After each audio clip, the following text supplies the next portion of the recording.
Let me start with something real today. You don't need a title to be a leader. You lead the moment you take control of your mind, your behavior, and your future. And here's what almost nobody talks about. You cannot lead your relationships. You cannot lead your career. You cannot lead your goals if you cannot first lead your mind. Mental health isn't separate from success. It is the foundation of your clarity, your confidence, your discipline, your decision making, and your emotional control.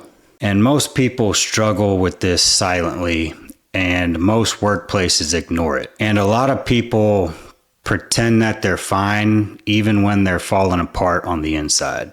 You cannot be powerful in the world if you're collapsing on yourself internally. Before we dive in, if you're focused on growing, leading yourself, and building real mental strength, hit subscribe and join the Power Moves family, because this is where real self-leadership begins. So, why does mental health matter for your future? That's a good question. You really can't lead anything, not your career, your relationships, your family, or your life, if you're mentally exhausted, if you're emotionally drained, if you're feeling anxious all the time, or you feel like you're barely holding on. Leadership, even self-leadership, requires emotional bandwidth, presence, clarity, stable thinking, and self-control. And here's the part that most people get wrong. Mental health issues don't usually start at work, but work exposes them pretty quickly. That's why you see so many people snap at other people. They shut down, they get overwhelmed, they lose momentum, they isolate, or they just don't feel like themselves anymore.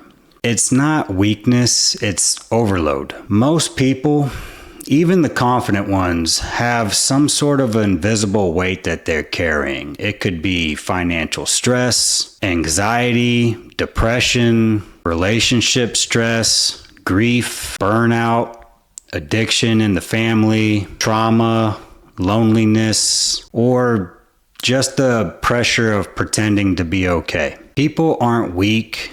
People aren't lazy.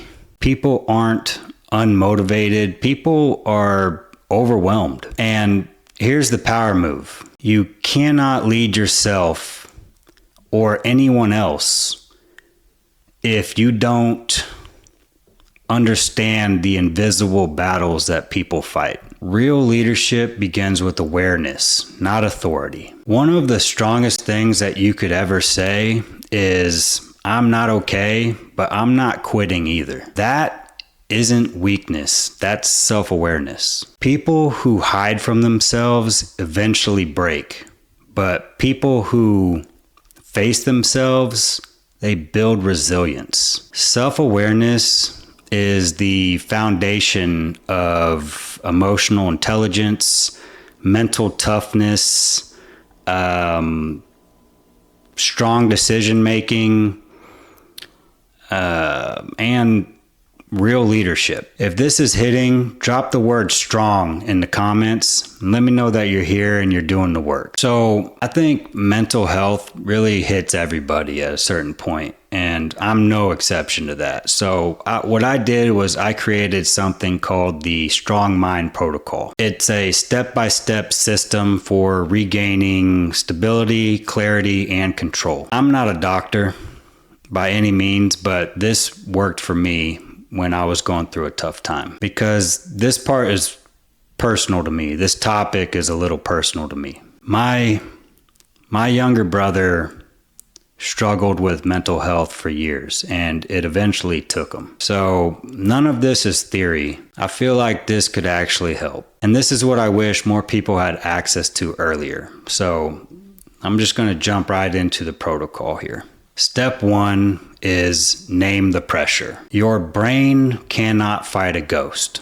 So you need to ask yourself, is this emotional? Is this fear? Is this exhaustion? Is this a life problem bleeding into work? Is this anxiety disguised as anger? You cannot fix what you cannot identify. Here's an example. You think you're stressed out about a project, but you're really stressed out about money, a relationship, or losing someone. So name the real source and your mind will calm itself immediately. Step 2, reduce sensory overload. Your nervous system collapses under too much noise. So for 24 to 48 hours, cut out all the excessive scrolling, the news, notifications, overstimulations, multitasking, and chaotic people. And if you can't disappear for 48 hours, take 2 to 4 quiet evening hours. Your mind will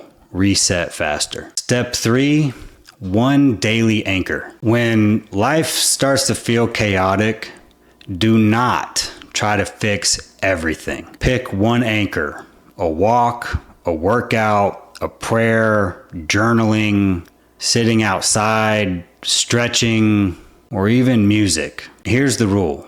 If you need willpower to do it, then it's too big. One simple habit done every day is better than 10 habits done once. Stability comes from consistency, not intensity. Step 4, break the isolation loop. Isolation increases overwhelm. Connection reduces it. You don't need to trauma dump and you don't need to explain everything. Just say, hey, I'm carrying something heavy today. Do you have a minute to talk? This one sentence can stop the spiral. Silence is what breaks people, not the struggle itself. Step 5, the 2-minute brain dump. Grab your phone or a piece of paper and write down everything that is stressing you, scaring you, overwhelming you, unfinished, or replaying in your mind. Then ask yourself, what can I control? What needs action? What can wait? What can I release? You're not writing pretty. What you're doing is you're emptying the trash can in your head. Instant relief. Step 6, move your body. Movement is biology, not motivation. I feel personally this step has helped me quite a bit because every time I feel down or overwhelmed, if I work out, the serotonin levels in my brain go up. I feel great. It kind of helps me reset. So even 5 to 10 minutes of just walking, stretching, lifting, push-ups, yoga, anything. Motion changes emotion. Motion creates clarity. Motion resets your nervous system. Your body is the remote control to your mind. Step 7, the break glass protocol.